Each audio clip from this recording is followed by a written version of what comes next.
Hare Krishna. I hope मेरी आवाज़ आ रही होगी। मेरे में फुल सिग्नल तो नहीं दिखा रहा है।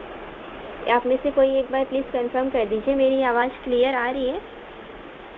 जी माता जी, हरे कृष्णा। दंडवत प्रणाम माता जी। हरे कृष्ण प्रणाम। यस, ओके माता जी, ओके, थैंक यू माता जी। तो आज हम भगवत गीता अध्याय 18 और श्लोक संख्या 11 लेने वाले हैं। एक मिनट।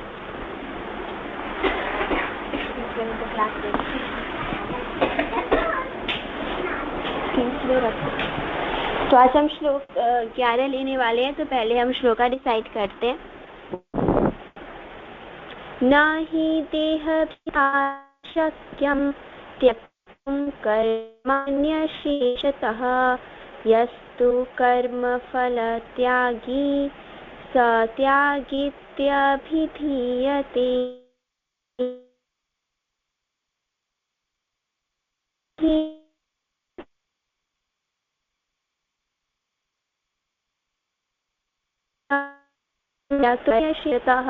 यस्तु कर्मफलत्यागी स त्यागीत्यभिधीयते। तो आप में से कुछ डिवोटीज ये श्लोका रिसाइट कर सकते हैं। हरे कृष्ण माता जी, दंडवत प्रणाम। हरे कृष्ण प्रणाम जी माता जी। शक्यं त्यक्तुं कर्मण्यशेषतः यस्तु कर्मफलत्यागी त्यागीत्यभिधीयते।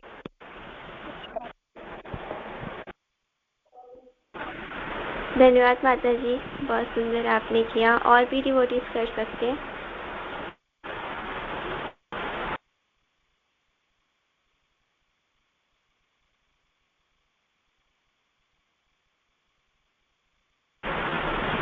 और भी डिवोटीज जो रिसाइट करना चाहते हैं तो एक दो भक्त और कर सकते हैं।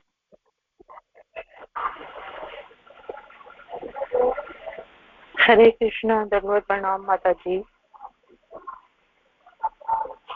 हरे कृष्णा जी माता। हरे कृष्ण प्रणाम जी माता जी, करिए प्लीज। अनिष्टमिष्टं मिश्रं च त्रिवदं कर्मणः फलं भवत्याज्ञां प्रेत्य न तु सन्न्यासिनां कवचित्। हरे कृष्ण माता जी, दंडवत प्रणाम। हरे कृष्ण प्रणाम। धन्यवाद माता जी, बहुत सुंदर। तो और कोई करना चाहते हैं?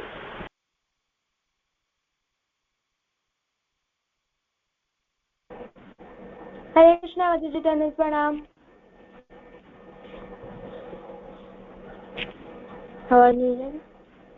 हरे कृष्णा माता जी, दंडवत प्रणाम। यस माता जी, करिए, आपकी आवाज आ रही। हरे कृष्णा। अनिष्टमिष्टमिश्र च त्रिविधं कर्मणः फलं भवत्याज्ञां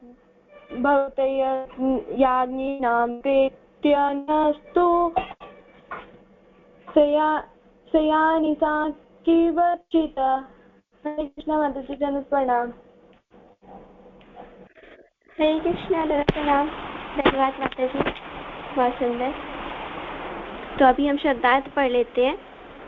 न, कभी नहीं, ही, निश्चय ही, देहभृता, देहधारी द्वारा,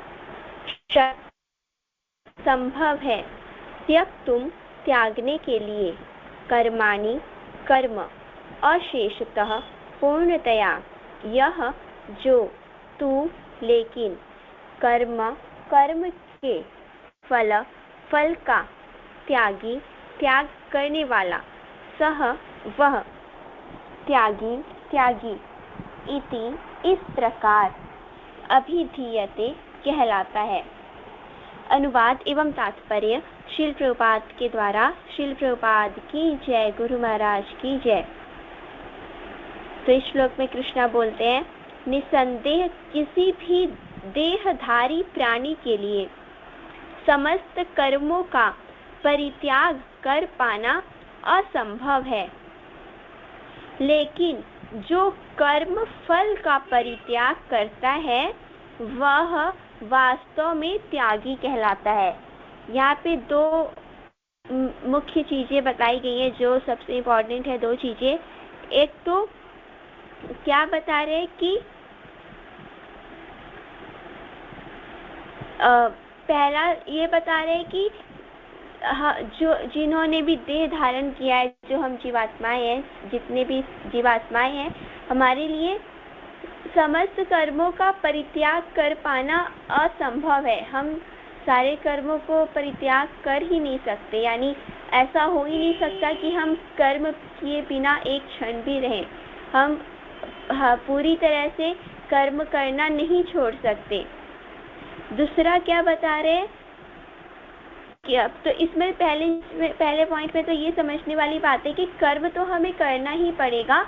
हम कर्म किए बिना एक क्षण भी नहीं रह सकते। एटलीस्ट अपने शरीर, मान लीजिए हम कोई और कार्य न करें, किसी के लिए कार्य ना करें, लेकिन अपने शरीर के निर्वाह के लिए हमने जो ये शरीर धारण कर रखा है, देह धारण कर रखा है, तो इस देह के लिए, शरीर के लिए तो कुछ न कुछ प्रयास करना ही होगा, कुछ न कुछ कर्म करना ही होगा। खाना, उठना, बैठना, सोना, चलना फिरना और से भी ज्यादा करना, तो कुछ न कुछ कर्म तो अवश्य करना होगा। पूरी तरह से कर्मों का त्याग तो कोई भी नहीं कर सकता। और दूसरी जो इम्पोर्टेंट चीज यहाँ पे है वो है कि जो कर्म फल का त्याग करता है, क्योंकि कर्म का त्याग तो कर नहीं सकते पूरी तरह से। हो सकता है हम कोई एक दो कार्य छोड़ दें जो हम समझ रहे हैं कि हम उसे करना छोड़ दें, सन्यासी या जो भी अगर हम बनना चाहते हैं तो हमने अपनी कुछ जिम्मेदारियां छोड़ दी, लेकिन पूरी तरह से कर्मों को करना बंद नहीं कर सकते। तो कर्मों को तो पूरी तरह से नहीं त्याग सकते, लेकिन कर्म के फल का जो परित्याग करता है वह वास्तव में त्यागी कहलाता है। यस्तु कर्म फल त्यागी, जो कर्म के फल को त्यागता है, स त्यागी अभिधीयते।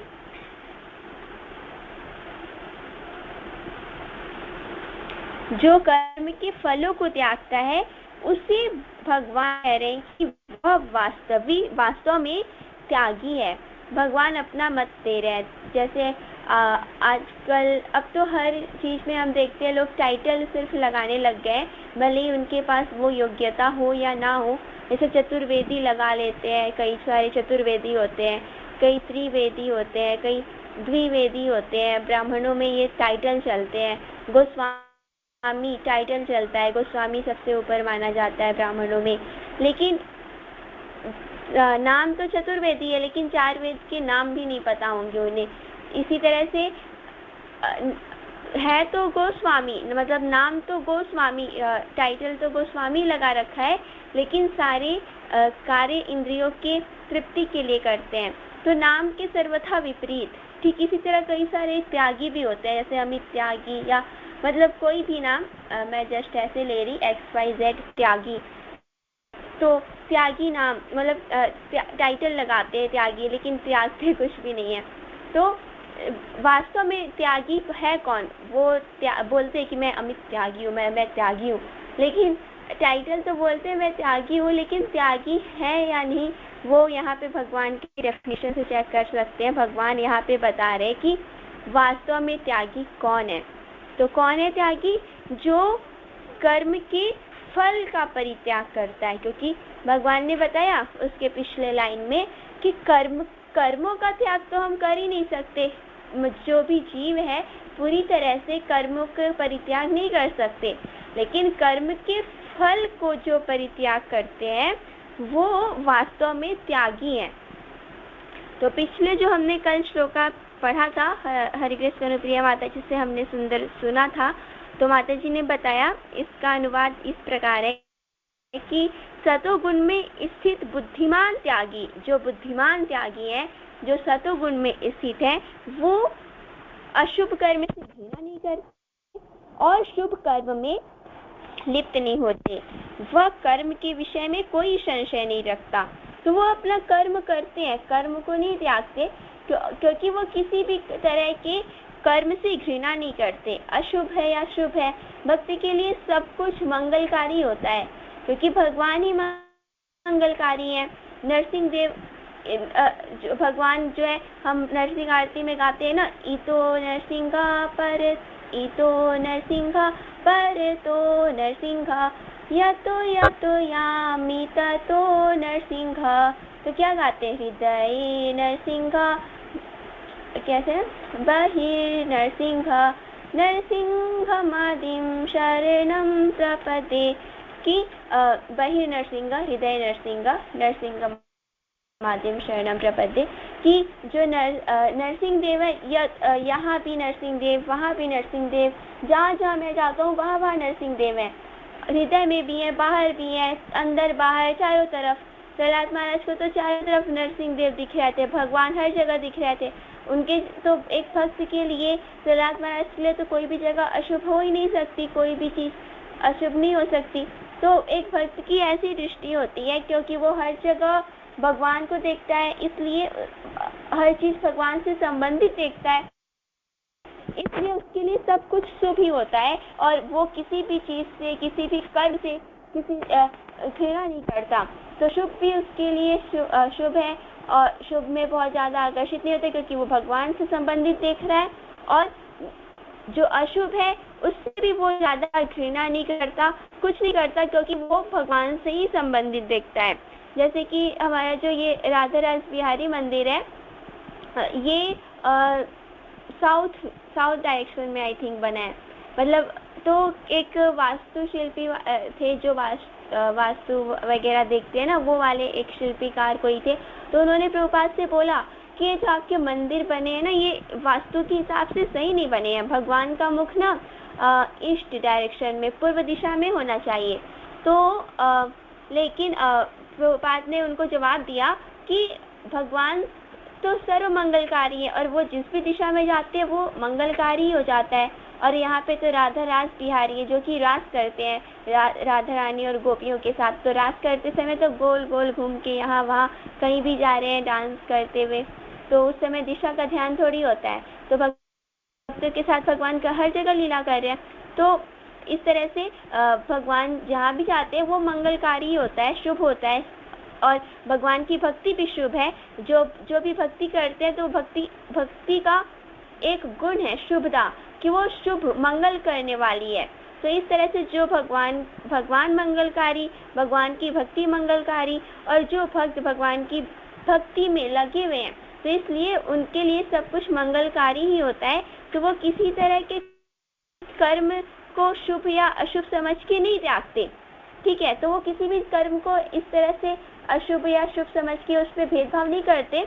लेकिन मान लीजिए ऐसा हो गया कि कर्म करते करते फिर भी हमारी कर्म में आसक्ति हो जाती है, कई बार कर्म करते करते हमारी उस कर्म में आसक्ति होगी, हम कर्म को त्याग नहीं सकते। लेकिन अगर हम उस कर्म के फल को त्यागते हैं का मतलब भगवान को अर्पित करते हैं। यहाँ पे तात्पर्य में प्रभुपाद लिख भी रहे हैं कि अगर हम उस कर्म को, क्योंकि कर्म का त्याग तो कभी नहीं कर सकते, लेकिन कर्म को कृष्ण के लिए करें, और जो फल आए, फल खुद ना भोगे, बल्कि फल को कृष्ण को अर्पण करें, तो वो व्यक्ति वास्तविक त्यागी कहलाता है। अब चाहे वो कोई भी कर्म कर रहा है, कृष्ण के लिए वो हर तरह का कार्य करेगा। फॉर एग्जाम्पल श्री प्रभुपाद को ही हम देखते हैं। श्री प्रभुपाद एक सन्यासी थे। सन्यासी को खुद से भोजन नहीं बनाना होता, मतलब भोजन नहीं पकाना चाहिए, ऐसा कि जो मिल गया भिक्षा करके वही वो ग्रहण करते हैं। लेकिन श्री प्रभुपाद ने कृष्ण के लिए और कृष्ण की प्रसन्नता के लिए उन्हें प्रचार करना था, तो भक्तों के लिए इतने सुंदर सुंदर पकवान, गुलाब जामुन, पूड़ियाँ, खीर, मतलब तरह तरह के पकवान वो बनाते थे, भगवान को भोग लगाते थे, फिर भक्तों में वितरित करते थे, खुद नहीं भोगते थे। भगवान के लिए कर्म किया, भगवान के लिए प्रसाद बनाया, फिर भगवान को अर्पित किया और भक्तों को अर्पित किया। तो इस तरह जो कृष्ण के लिए कर्म करता है और कर्म फलों को खुद नहीं भोगता, बल्कि कृष्ण को सब कुछ अर्पित करता है, वो वास्तविक त्यागी है। प्रभुपाद त्यागी वास्तविक सन्यासी थे। तो अगर हम भी इस तरह वास्तविक त्यागी, भगवान के अनुसार वास्तविक सन्यासी त्यागी बनना चाहते हैं, तो हम घर में रहते हुए भी या जिस भी अवस्था में, जिस भी स्थिति में, अपने लाइफ के जिस भी स्टेज में है, हम उसी में रहते हुए सिर्फ हम अपने कर्म को कृष्ण से जोड़ दें। हम अपने जो भी कार्य कर रहे हैं, स्टूडेंट है या फिर वर्किंग है, हाउसवाइफ है, या जिस भी अवस्था में है, हम अपने कार्य को कृष्ण के लिए करें। पहला तो कर्म कृष्ण की प्रसन्नता के लिए करें, और कर्म करने से जो आए, कर्म के फल को खुद ना भोगते हुए भगवान को अर्पित करें, सब कुछ कृष्ण को अर्पित कर दे, तो हम भी वास्तविक त्यागी कहलाएंगे। तो अंतर्राष्ट्रीय कृष्ण भावना में, यहाँ पे प्रभुपाद तात्पर्य में लिखते हैं कि अंतर्राष्ट्रीय कृष्ण भावनामृत संघ में अनेक सदस्य हैं जो अपने अपने कार्यालयों, कारखानों या अन्य स्थानों में कठिन श्रम करते हैं, और वे जो कुछ कमाते हैं उसे संघ को दान दे देते हैं। तो इस्कॉन में 90% या 80% जो भी ये होगा संख्या, लेकिन फिर भी 90% जो है कि जहाँ तक मैंने सुना था, मुझे याद है इस ग्रेस अमृत लीला प्रभु जी के द्वारा, कि 90% डिवोटीज इस्कॉन में 90% अपने अपने घरों में रहते हुए, अपने काम पे जाते हुए, साथ में प्रसार भी कर रहे हैं।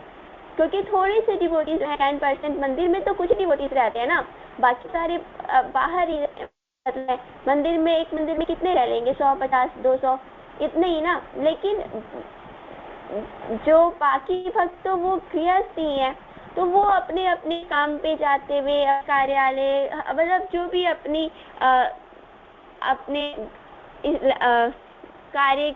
कार्यस्थल में रहते हुए वो अपना कार्य करते हैं, और कार्य करके जो फल मिलता है, पहले तो कार्य कृष्ण के लिए कर रहे हैं, कृष्ण की प्रसन्नता के लिए जो फल मिल रहा है, उस फल को वो संघ को, इस्कॉन में भक्तों को प्रचार के लिए देते हैं, गुरु को, और जो प्रचार में बुक डिस्ट्रीब्यूशन करना और हरिनाम संकीर्तन वगैरह ऑर्गेनाइज करना, प्रोग्राम्स ऑर्गेनाइज करना, इसमें वो दान देते हैं।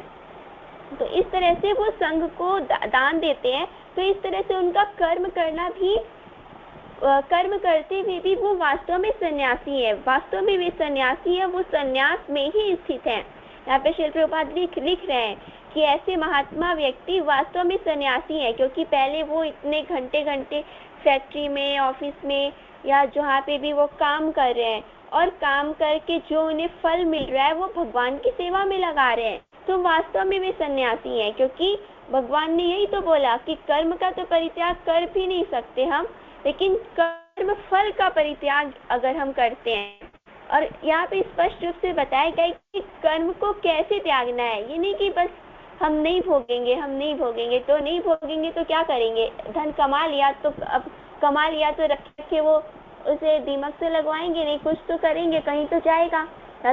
भगवान की सेवा में लगाए, भगवान की सेवा में नहीं लगाएंगे तो माया अपने माया की सेवा में लगी जाएगा, पुत्र परिजन इधर उधर से कहीं ना कहीं ले लेंगे, बीमारी में चला जाएगा। और ये 90% हिस्ट्री प्रभु जी बताते हैं कि अक्सर ये ऐसा होता है, जो अपने धन का दान नहीं देते, भगवान की सेवा में नहीं लगाते ना, तो उनका ज्यादातर धन इधर उधर चला ही जाता है।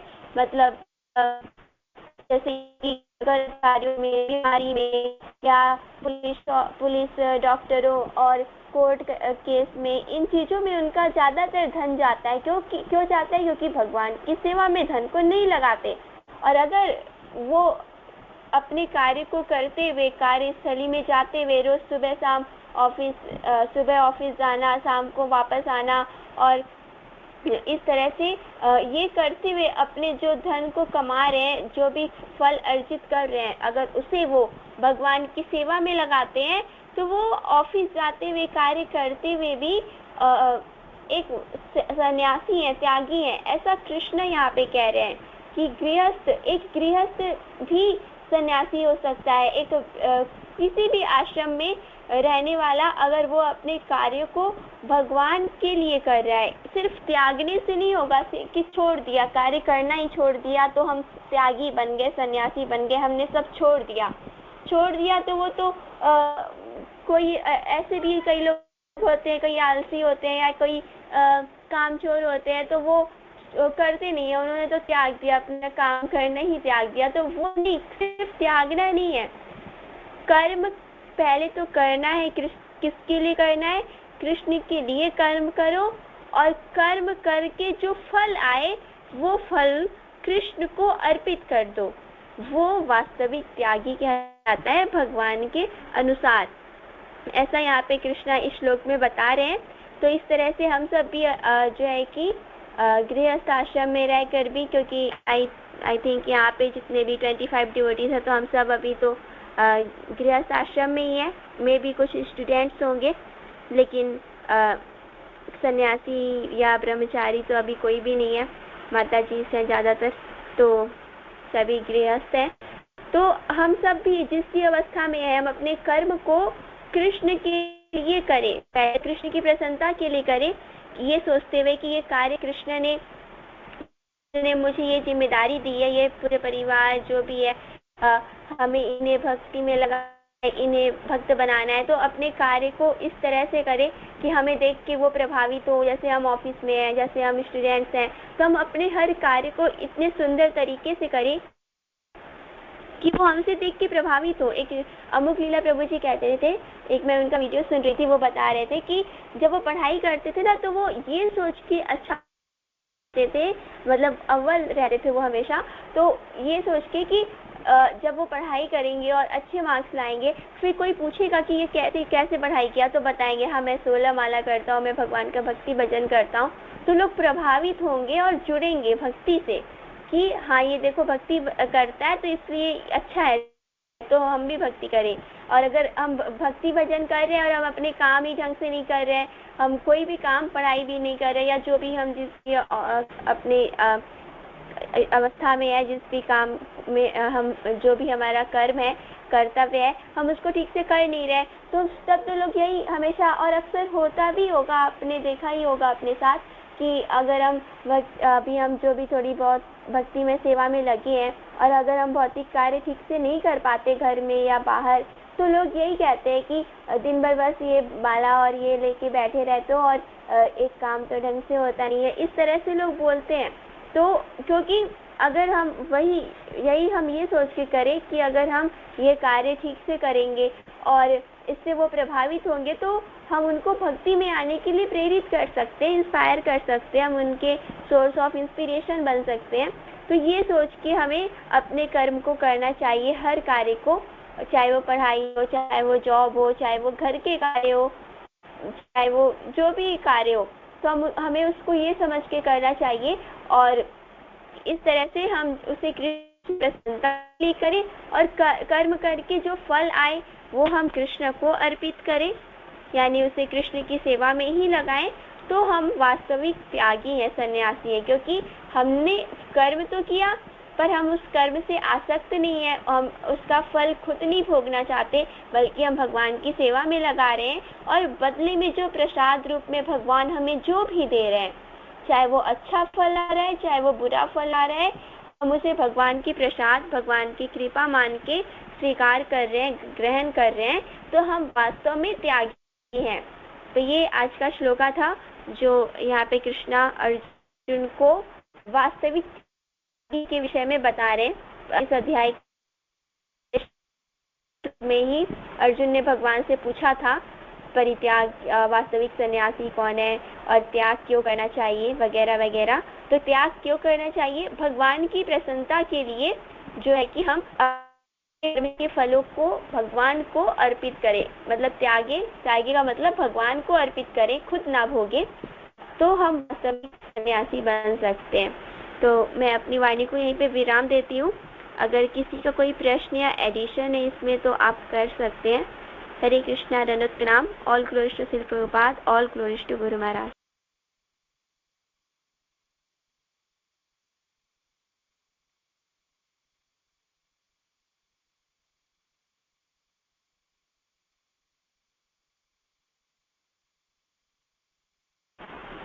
हरे कृष्णा। क्या किसी का कोई प्रश्न या एडिशन है? अभी हमारे पास 15 मिनट है, लगभग 16-17 मिनट।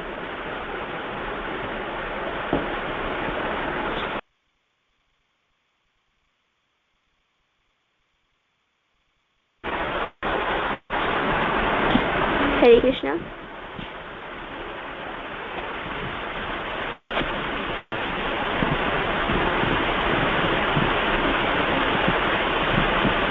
हरे कृष्णा, दंडवत प्रणाम माता जी। हरे कृष्णा, दंडवत प्रणाम माता जी। आवाज आ रही है मेरी? जी माता जी, आपकी आवाज आ रही है, बताइए।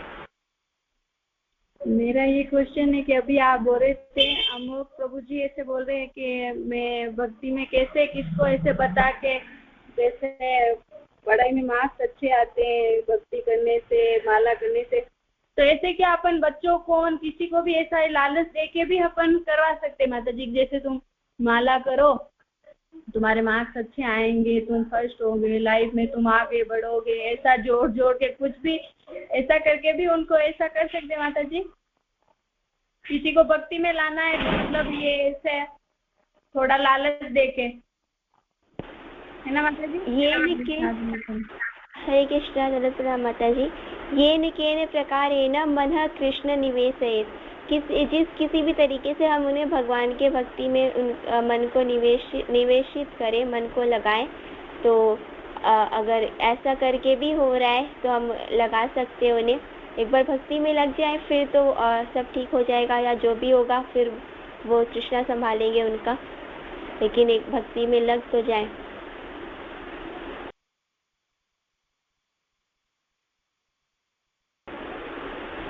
जैसे हम बाहर किसी को प्रीच कर रहे हैं या कुछ कर रहे हैं, तो हमें उन्हें ये बोलना चाहिए आप नाम जप करो, या भगवान की हमें भक्ति करनी चाहिए, ऐसे करके हम बोले। हम भौतिक प्रलोभन नहीं देना चाहिए। ऑफ कोर्स हमें भक्ति अहेतुकी करनी है, लेकिन जैसे हमारे घर में बच्चे हैं, हमारे अंडर में है, और हमें उन्हें सिखाना है, तो हम कुछ बोल सकते हैं। लेकिन बच्चों को सबसे अच्छा तरीका तो यही होता है सिखाने का। हम खुद करते हैं तो बच्चे हमें देख के सीखते हैं। बोलने से ज़्यादा करने से सीखते हैं ना। हम जितना बोल के किसी को सिखाते हैं, उससे कई गुना ज़्यादा वो हमारे आचरण से सीखते हैं। और ये आपने देखा होगा, आपने खुद भी अपने साथ भी अगर फील किया होगा, आप सबका अनुभव रहा ही होगा। अगर हम करते हैं कोई कार्य ना, और हम किसी को बोले तो वो मानता है, और हम खुद नहीं कर रहे हैं और हम किसी को कितना भी बता रहे हैं, तो वो सामने वाले के मन में यही होगा कि ये खुद तो करते नहीं है, तो मैं फिर क्यों करूं। तो ऐसा भाव होता है।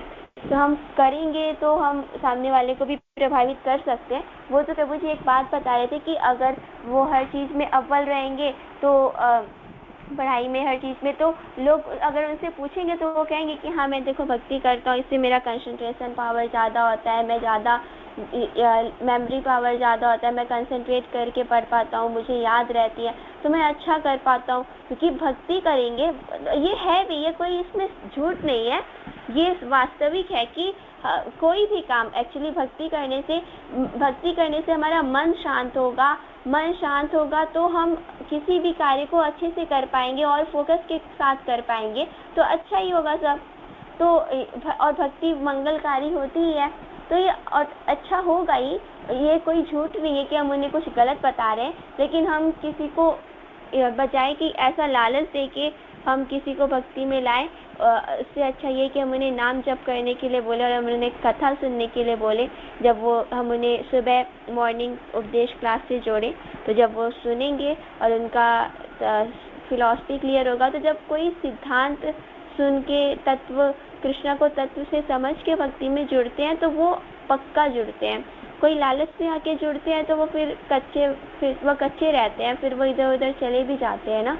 तो इसलिए हमें क्लास से जोड़ना है, ऐसे करना चाहिए। लेकिन अगर नहीं हो रहा तो हम ऐसे भी कर सकते हैं, एक बार जुड़ तो जाए, एटलीस्ट उनका जो ये भक्ति का खाता है शुरू हो जाए एक बार।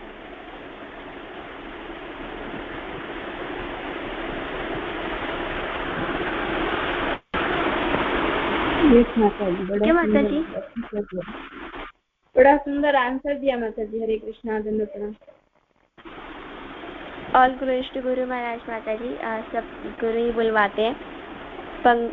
मुकम करोति वाचालम, उनकी कृपा से गूंगा व्यक्ति भी बोलने लगता है। तो मैं बस जो मैंने सुना उनसे मैं बस वही बोल रही हूँ। गलत भी हो सकती हूँ मैं, अगर अपनी बुद्धि, क्योंकि मैं यूज़ कर लेती हूँ कई बार, तो इसके लिए आप और सीनियर से भी पूछ सकते हैं इस बारे में।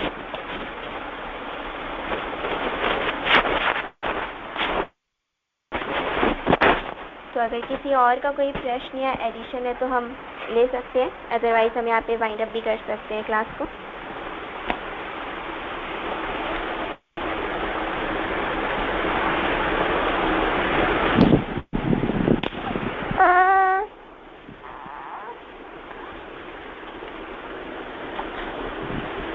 तो ठीक है, लगता है किसी का कोई प्रश्न या एडिशन नहीं है, तो हम यहाँ पे क्लास को विराम देते हैं।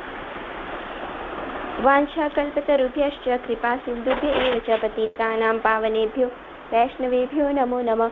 श्रील प्रभुपाद की जय, गुरु महाराज की जय, संवेद भक्त की जय। हरे कृष्णा। प्रणाम आप सभी को।